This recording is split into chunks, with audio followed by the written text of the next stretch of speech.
Morning बच्चों, मैं आपको पढ़ा रहा था हाई स्कूल गणित। इसका अध्याय नंबर 3, दो चर वाले रैखिक समीकरण युग्म।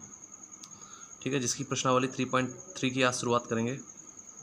जिसका क्वेश्चन नंबर पहला है, निम्न रैखिक समीकरण युग्म को प्रतिस्थापन विधि से हल कीजिए। देखिए, इसमें 3 विधियां कराई जाएंगी आपको, जिसमें पहली विधि प्रतिस्थापन है, दूसरी विलोपन, तीसरी ब्रजगुणन विधि। तो देखिए, प्रतिस्थापन विधि से हम कैसे दो समीकरणों को सॉल्व करते हैं। ठीक है, फिर इसके बाद हम विलोपन में भी देखेंगे कि समीकरणों को कैसे सॉल्व करेंगे विलोपन विधि से। फिर हम ब्रजगुणन विधि से समीकरण को सॉल्व करना सीखेंगे। ठीक है, तो देखिए प्रतिस्थापन विधि। सबसे पहले दो समीकरण दिए हुए हैं, x + y = 14, x - y = 4। हल, इन दोनों को एक समीकरण नंबर 1 मान लिया, इसको 2 मान लिया। समीकरण 1 से समीकरण 1 को हमने ले लिया, तो y प्लस में है, इधर गया माइनस में हो गया, तो x = 14 - y। ठीक है, तो x का मान समीकरण 3 से x का मान उठा के हमने समीकरण 2 में रख दिया। ठीक है, x का मान समीकरण 2 में रखने पर तो x का मान कितना है, 14 - y। समीकरण 2 कितना है, x - y = 4। ठीक है, तो x के स्थान पर रख दिया 14 - y, तो हमने यहाँ 14 - y रख दिया। -y बराबर 4 लिखा हुआ है।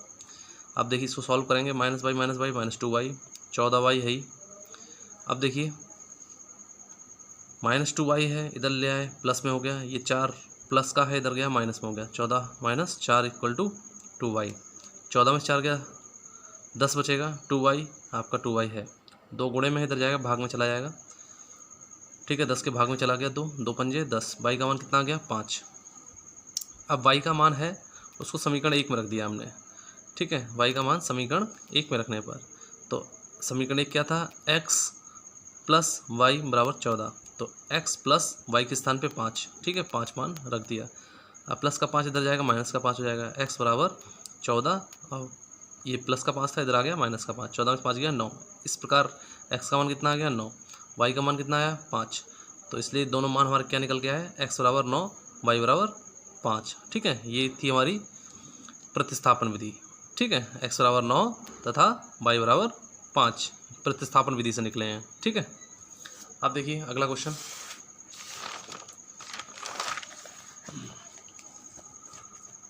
अगला क्वेश्चन है हमारा s - t = 3।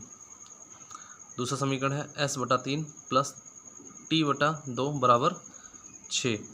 देखिए समीकरण 1 मान लिया इसको, और दूसरे समीकरण में देखिए हम क्या करेंगे, s/3 + t/2 = 6। तो 2 और 3 का हमने लासा ले लिया, तो 2 और 3 का लासा ले लिया, 2 3 6। ठीक है, तो 3 का पढ़ा 6 के लिए 3 दूनी 6, तो 2s हो गया यहाँ पे। 2 3 6, तो 3 का गुणा ऊपर उसके अंश में कर देंगे, 3t हो जाएगा। ठीक है, बराबर 6। ये भिन्न प्रकार का है, इसको भिन्न के तरीके से सॉल्व कर लेंगे। ठीक है, अब ये बट्टे में 6 है, इधर जाएगा, गुणे में 6 हो जाएगा, 6 छंग 36, ये यहाँ लिखा रहेगा। इसको हमने समीकरण 2 मान लिया। ठीक है, कुल मिला के इसे भी, ये तो रैखिक समीकरण था ही, इसको भी हमने रैखिक समीकरण के रूप में बना लिया। ठीक है, जिसमें 2 चर आपके दिए हुए हैं, 2 चर में रैखिक समीकरण है, समीकरण नंबर 2। अब समीकरण 1 से हम क्या करेंगे, s का मान निकाल लेंगे। ठीक है, माइनस का t इधर जाएगा, प्लस का t हो जाएगा, s = 3 + t। तो s का मान उठा के हम समीकरण 2 में रख देंगे। ठीक है, s का मान समीकरण 2 में रखने पर, ठीक, तो 2, s का मान कितना, 3 + t, तो 2 × 3 + t प्लस 3t बराबर 36। ठीक है, केवल s के स्थान पे मान रख देंगे। अब देखिए इसको सॉल्व करेंगे, 2 का गुणा अंदर हो जाएगा, 2 3 6, 2 का t में गुणा करेंगे, 2t आ गया, प्लस 3t बराबर 36। 2t और प्लस 3t 5t हो गया, 6 इधर जाएगा, इधर माइनस का हो जाएगा, तो 36 में 6 घट जाएगा, 30 आ जाएगा, आपको 30 मिल जाएगा। 5 गुणे में इधर जाएगा, भाग में जाएगा, 30/5, 5 से काट देंगे 30 को, 5 का 30, 6 का मान आ जाएगा आपका t का।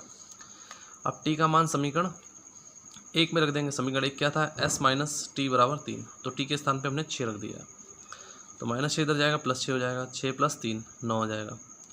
तो इस प्रकार से t का मान 6 और s का मान 9 प्राप्त हो गया। कौन सी विधि से, प्रतिस्थापन विधि से। जो हम ये लगा रहे हैं विधि, वो प्रतिस्थापन विधि है। ठीक है, तो इस प्रकार s = 9 और t = 6।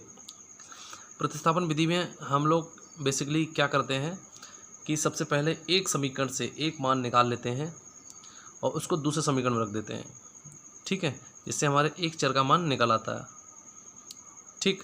और जिससे जब वो दूसरे चर का मान निकलता है तो उसको उठा के फिर एक समीकरण में रख देते हैं, जो हमारे समीकरण बने हुए हैं पहला और दूसरा, उसमें किसी में रख देते हैं, जिससे कि हमारा दूसरा चर का भी मान निकल आता है। एक चर का मान पहले निकल जाता है, फिर जो चर का मान निकला होता है उसको फिर समीकरण में रख के दूसरा मान भी निकाल लेते हैं। तो ऐसी विधि हमारी प्रतिस्थापन विधि कहलाती है, ठीक है। अगला क्वेश्चन देखिए, तीसरा क्वेश्चन क्या है, 3x - y = 3, 9x - 3y = 9। ये क्वेश्चन मैंने आपको होमवर्क में दिया है, ठीक है। इस क्वेश्चन को आप स्वयं करेंगे। अगला क्वेश्चन देखिए,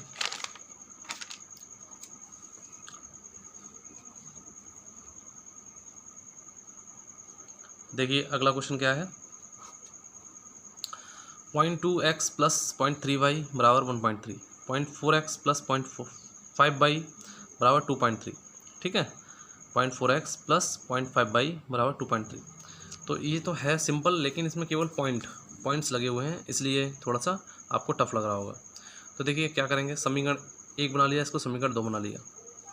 अब हम समीकरण 1 को सबसे पहले क्या करेंगे, इनके पॉइंट्स हटाने की कोशिश करेंगे। तो देखिए पॉइंट ऊपर यहाँ से हटाया, नीचे 10 बढ़ गया, प्लस पॉइंट यहाँ से हटाया या नीचे 10 बढ़ गया, यहाँ पॉइंट हटाया नीचे 10 बढ़ गया। दोनों में 10 है, तो 10 हमने बाहर कॉमन ले लिया, 1/10 हमारा कॉमन हो गया। और यहाँ 2x लिख लिया, 3y लिख लिया, प्लस लगा दिया, 13 हो गया। ये बटे में 10 था, इस 10 से ये 10 कट गया। अब देखिए आपका क्या बन गया, 2x + 3y = 13। एकदम रैखिक समीकरण कैसा हो गया, ये साधारण रैखिक समीकरण हो गया, ठीक है, सिंपल।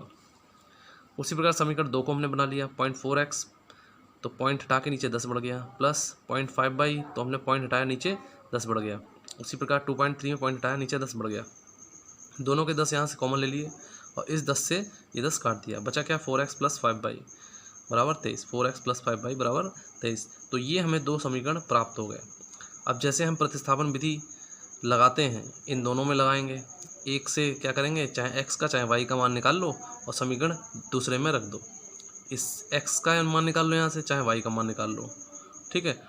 जब एक मान निकालोगे, चाहे x का निकाल के हम क्या करेंगे, चाहे x का निकालिए चाहे y का निकालिए, दोनों में से एक का निकालो, ठीक है, फिर इस वाले समीकरण में रख दो।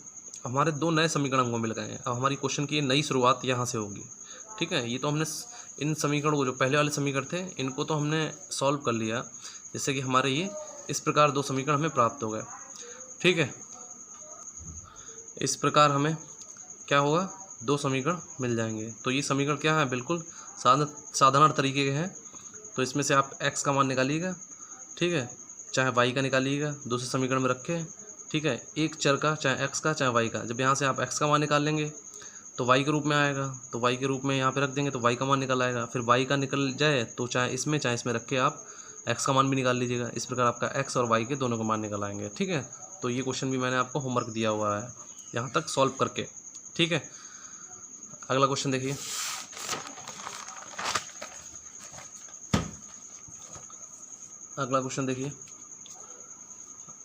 क्वेश्चन है आपका, √2x + √3y = 0। दूसरा है √3x - √8y = 0। तो देखिए हल कैसे करेंगे। समीकरण 1 मान लिया इसको, समीकरण 2 मान लिया इसको, ठीक है। अब देखिए समीकरण 1 से, समीकरण क्या था, √2x + √3y = 0। तो यहाँ से हम x का मान निकाल लेंगे, चाहे y का भी निकाल सकते हैं, चाहे x का भी निकाल सकते हैं। तो हम x का मान निकाल लिया, क्या आया, माइनस का √3 बटे √2 गुणा y। क्योंकि देखिए कैसे निकालेंगे, प्लस का √3y इधर जाएगा, माइनस का √3y हो जाएगा, ठीक है। जब माइनस का √3y होगा तो ये x के गुणे में जो √2 है वो भाग में चला जाएगा। इस प्रकार हम x का मान यहाँ से निकाल लेंगे। x का मान उठा के हम समीकरण 2 में रख देंगे। तो देखिए कैसे रखा है, √3 समीकरण 2 में दिया हुआ है √3, देखिए समीकरण 2 में √3 दिया है, √3 लिख दिया, x दिया हुआ है तो x की जगह इसका मान रख दिया, -√3/√2 गुणे y, माइनस लगा हुआ √8 लगा हुआ है, y = 0। अब देखिए दोनों में y कॉमन है तो हमने y कॉमन ले लिया, अंदर √3 का गुणा होके 3 बच गया, माइनस अंडर रूट 8 को हम 2 भी लिख सकते हैं, ठीक है, क्योंकि जब 8 का आप गुणनखंड करेंगे 2 गुणा 2 गुणा 2 तीन बार 2 आएगा, तो उसमें से 1 2 का जो जोड़ा है उसमें से 1 2 बाहर निकल आएगा और केवल 1 2 अंदर आ जाएगा, ठीक है। आप इस प्रकार कर लेना, ठीक है। तो y कॉमन ले लिया, y क्या किया, कॉमन ले लिया, और बराबर में क्या है 0, तो y के जो गुणांक में है ये पूरा ब्रैकेट वो बराबर के इधर जाएगा, तो क्या है 0 के भाग में आ जाएगा, ठीक है। y के गुणा में है वो 0 के भाग में चला जाएगा बराबर निशान के इधर, तो जब 0 में भाग होगा तो ये पूरा क्या है ब्रैकेट 0 हो जाएगा, तब हमारा y का मान कितना प्राप्त होगा 0। अब y का मान उठा के समीकरण आप 1 में रख दीजिए, क्या आएगा √2x प्लस √3 गुणा y के स्थान पे आप 0 रख देना बराबर 0। अब देखिए √2x प्लस ये भी पूरा 0 हो जाएगा, 0 में इसका गुणा होगा 0 बराबर 0। अब x के गुणा में क्या है √2 0 के भाग में जाएगा तो ये भी 0 हो जाएगा, तो x का मान भी हमें कैसे प्राप्त होगा 0। तो हमें क्या प्राप्त हुआ, x का मान भी 0 प्राप्त हुआ और y का मान भी 0 प्राप्त हुआ। ये प्रतिस्थापन विधि से हमने लगाया है। अब देखिए अगला क्वेश्चन देखिए, इसी प्रकार अगला क्वेश्चन भी है 3x/2 माइनस 5y/3 बराबर -2 x/3 प्लस y/2 बराबर 13/6, ठीक है। तो ये समीकरण मैंने आपको सॉल्व करने के लिए होमवर्क दिया हुआ है, ठीक है, ये आप घर से करेंगे स्वयं, ठीक है। इसमें कुछ नहीं करना है, 2 और 3 का लासा लेके आप इन क्या है ये भिन्नों के रूप में है तो इसे सॉल्व करके एक रैखिक समीकरण, ठीक है, रैखिक समीकरण के रूप में बदल लेंगे, सिंपल साधारण रैखिक समीकरण दोनों को बदल लेंगे, ठीक है। 2 3 6 एलसीएम हो जाएगा, 6 जो भाग में आएगा वो इधर चले जाएगा, बराबर निशान इधर भेजेंगे तो 6 दूनी 12 माइनस के 12 हो जाएंगे, और यहाँ पे आप इसको सॉल्व कर लेना, ठीक है। यहाँ पे क्या हो जाएगा 9x माइनस यहाँ पे क्या हो जाएगा माइनस का 10y, उसी प्रकार यहाँ पे भी 2 3 6 एलसीएम लेके इधर भेज देना, ठीक है। जब इधर भाग में इधर जाएगा गुणे में जाएगा तो गुणे में यहाँ 6 से 6 कट जाएगा और यहाँ पे क्या हो जाएगा 2x और ये क्या हो जाएगा 3y, ठीक है। इस प्रकार 2 समीकरण हमको प्राप्त हो जाएंगे और वही समीकरण सॉल्व करके आप प्रतिस्थापन विधि से x और y के मान निकाल लीजिएगा, ठीक है। ये होमवर्क आपको मैंने दिया है क्वेश्चन, ठीक है। तो ये वीडियो मैं यहीं पे समाप्त करता हूँ। इस एक्सरसाइज के आगे क्वेश्चन मैं आपको अगले वीडियो में कराऊँगा, ठीक है। ये वीडियो पसंद आई हो तो इसे लाइक करो, शेयर करो, सब्सक्राइब करो और खूब मेहनत से पढ़ते रहिएगा। धन्यवाद।